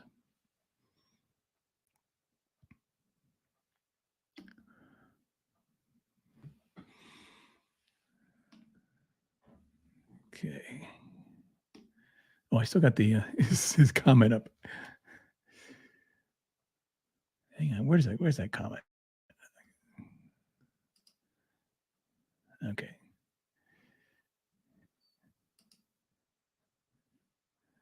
That's James' comment. Matt said he would back a comic by me. I mean, a barbarian comic by me. Well, it is written and everything. I just gotta. It's written and it's sketched out. The way I do comics is I will write it and sketch it, and then I will do all the lettering because I for me, let the placement of the lettering is so important the uh, to the storytelling that I really have to think. I want it all worked out in advance. I want everything so the story is completely done in terms of that.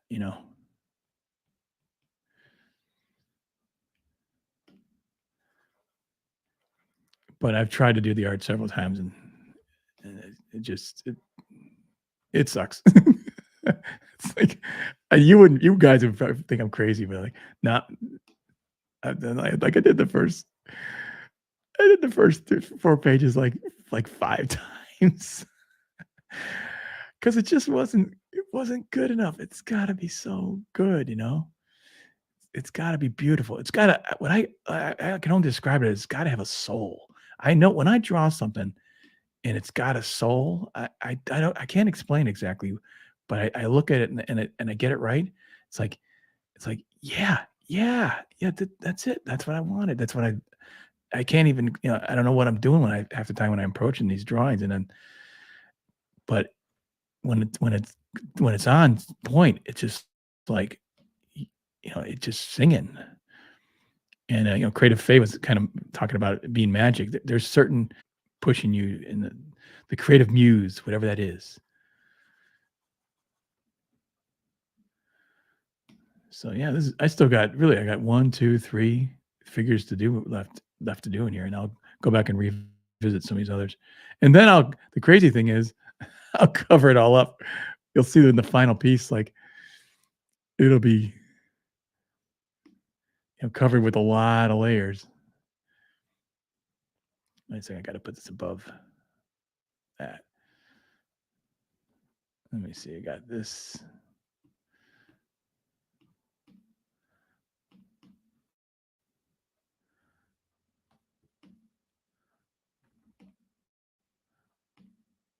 So it'll be a lot of it would just be covered up. All that work just kind of covered up, but that's okay.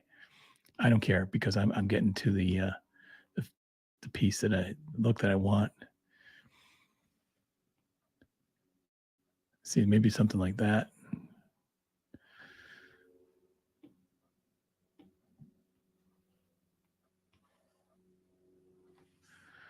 Something like that. We'll see. So it's got a ways to go still, but I made good progress. 2 hours of painting. Gosh, I hate to have to cover this up though. We'll see how it goes.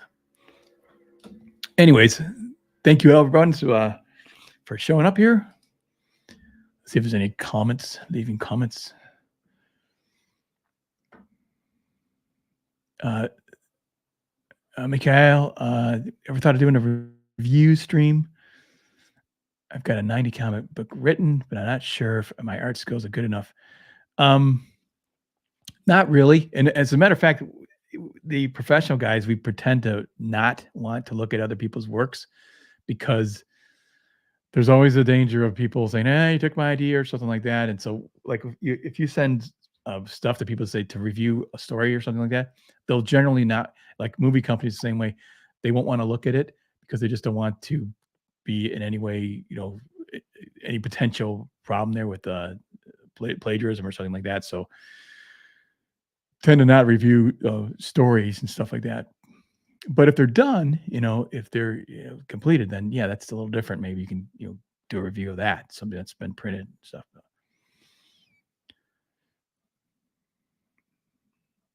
Yeah, Toshio saying don't do too much. Yeah, I got to be careful. I don't overdo it. That's again, it's knowing when to stop with art and stuff like that. So okay, Haggis, thank you for showing up. Appreciate that. Thank you guys, Toshiro, of course, James, who's Sequential Treasures, Matt, Mikhail. I really appreciate you guys. Art of Roy, and of course, uh, Creative Faye, some person, Grey Wolf. Oh, I miss Grey Wolf. Hey, Grey Wolf. Grey Wolf. So that's it. I need to get this thing done. I don't know. I was going to do it all online, but I'm getting to the point where John's closing out his campaign in 2 days. So I gotta. I think it might be tomorrow. He's closing out, so I have to be done with this. I want to be done with it. Anyways, thank you all for showing up, and we'll see you all on the next stream. Greybirds is next, actually, on Wednesday. So check that out. That's at 5 o'clock Eastern Standard Time. So we'll see you then. Bye, guys.